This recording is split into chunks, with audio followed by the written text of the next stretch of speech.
The following is an actual supernatural encounter submitted by an anonymous source.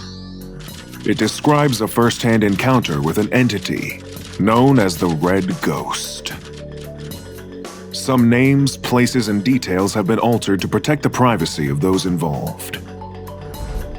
But viewer beware. What is seen cannot be unseen. This is the content of our anonymous source's story. I don't even know how to start. It's been a few days since the incident. 3, to be exact. And I haven't left my house since I got back. I keep looking over my shoulder. There's a loaded revolver on the seat next to me, but I don't know if it'll be enough. Maybe it's too late. But whatever happens, I need to tell my story. I need to make sure this nightmare doesn't happen to anyone else ever again. You'll think I'm crazy, but I've boarded up my windows. It's like something out of a zombie movie. I peek out sometimes, my free hand always holding the gun. I swear, sometimes I see just a little flash of red. Of that thing. The thing I saw in the woods. I'm trembling as I write this, but I can't let it stop me. I don't know how much time I have left. Let's start from the beginning. I've always been the outdoorsy type. I work as a software engineer from home, freelance, so I don't get a chance to get out much on the job. I live alone too, and most of the time I'd work and listen to YouTube videos playing in the background. I liked the scary ones the best. Sometimes, knowing I could spend a weekend camping alone in the nearby woods would be the only thing that got me through a rough week. I was naive enough to believe I was safe out there, but I had no idea what was really waiting in the trees. I drove out on Friday night and set my phone to Do Not Disturb mode. It was a frustrating week, and I felt like I was due a little peace and quiet. This was a section of the forest I'd never camped in before, so it really did feel like an adventure. A distraction from everything I wanted to escape at home. I brought plenty of rations and some books I'd been meaning to read, and the plan was to take a long weekend in the tranquility of nature. Nobody could contact me. Nobody even knew where I was. At the time, it seemed like the ideal arrangement. Only now do I realize how much danger I was putting myself in. If I died out there, it might have been months before they found my bones. That is, if they ever found them at all. I parked in a clearing near a nature trail and gathered my first night's worth of supplies. The plan was to use my car as a kind of hub, and take treks to and from it each day to restock my camp, without ever carrying a back-breaking load. But it wouldn't even be a full hour before things started to get strange. As I was hiking down the trail into the forest, I noticed these weird red markings on some of the tree trunks. Occasionally, National Park employees will mark out certain trees with red spray paint for surveying purposes. But this wasn't anything like that. Honestly, it looked more like a red handprint, carved or burned into the bark somehow. Bored kids, I figured. It wasn't like I believed in the supernatural. Not yet, at least. But there was something about this part of the forest that just felt different. Some parts of the woods are well trodden by hikers and campers, but other parts, well, human beings may not have walked there in centuries, if they ever walked there at all. This felt like one of those kinds of places. But of course, that doesn't mean that nothing was living out there. It just isn't human. Things got a little more morbid as I ventured further into the forest. Like I said earlier, I'm an experienced hiker and camper, so I know you see a lot of strange and unsettling things in the woods. You accept a certain degree of weirdness. Dead animals, for example, are nothing new. But the dead deer I saw this time was something else. It was an older corpse, mostly skeletal, pinned on a branch about 12 to 14 feet off the ground.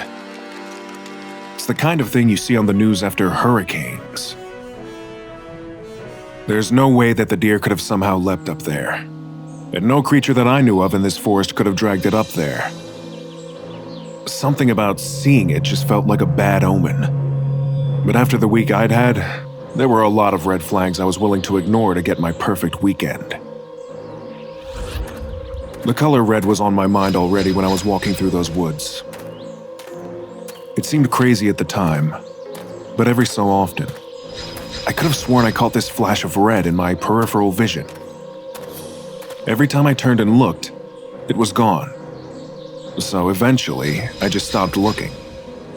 It was golden hour, and I figured that maybe those little flashes of red were the setting sun peeking through the trees.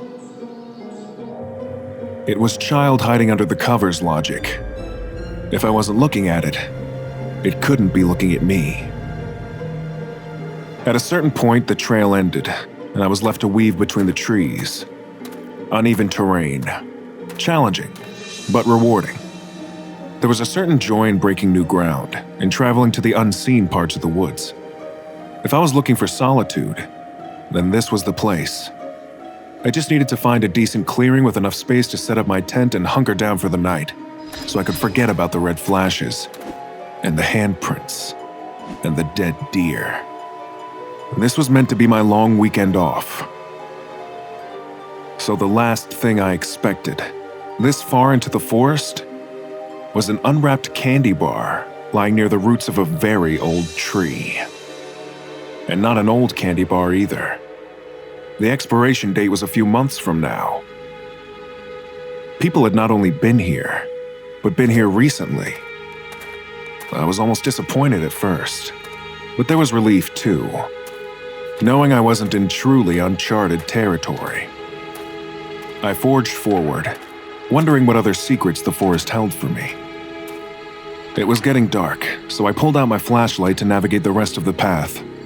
The trees were taller here, and they were densely clustered, creating the kind of dark you never see outside of the deep forest.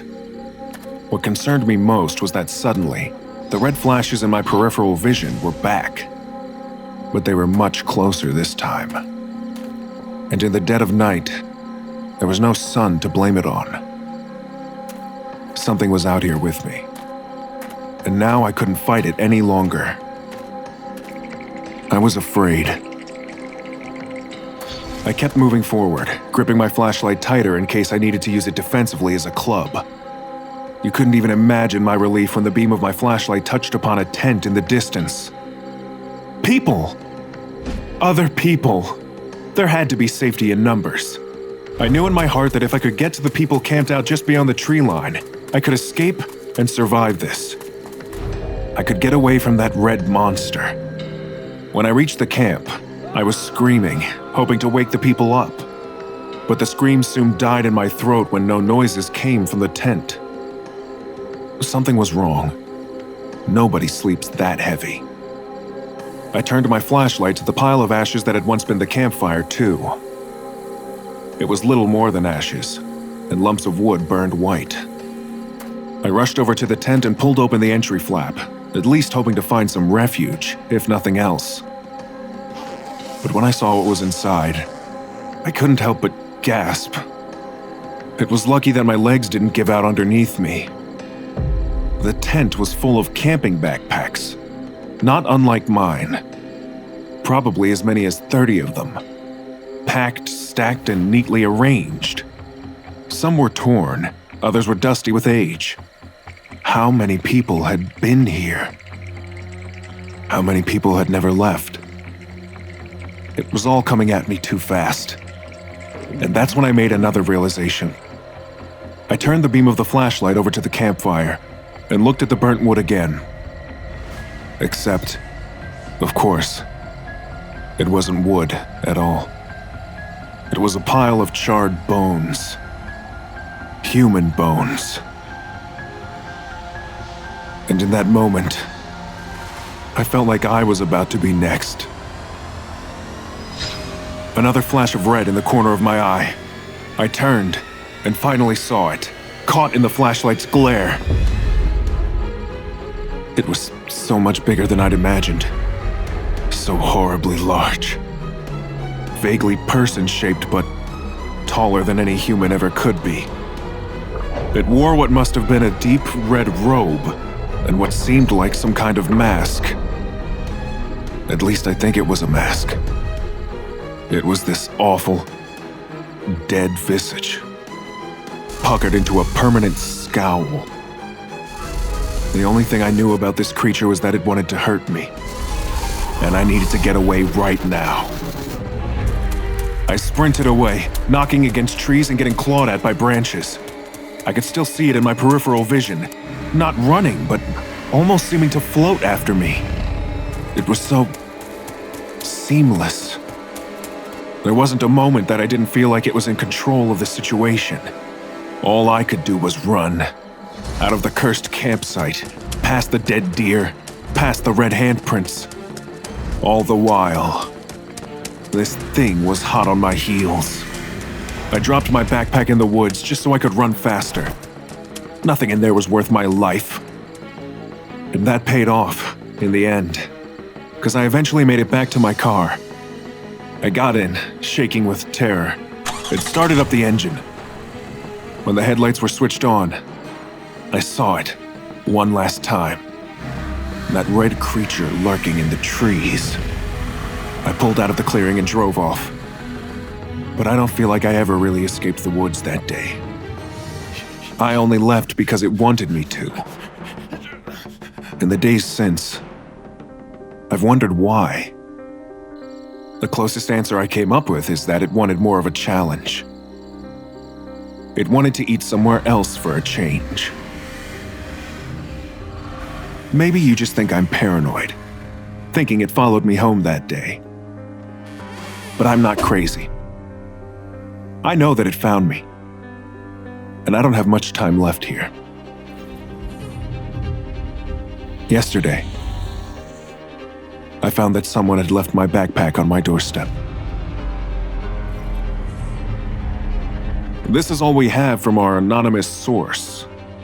From all the contextual evidence gathered here, we believe that the creature our source encountered may be a monster known as the Red Ghost, or the Red Witch.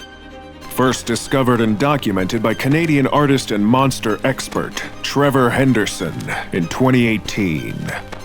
There's still a lot we don't know about this entity, and if ever you've encountered the creature, or have any theories about it yourself, don't hesitate to let us know in the comments. After all, knowledge is power. And if you don't learn to understand and expect the Red Ghost, it might just sneak up on you. Now check out, the monster is hiding in your neighborhood, the Bridge Worm, and SCP-001, the Factory, for more tales of pure terror from ODDity.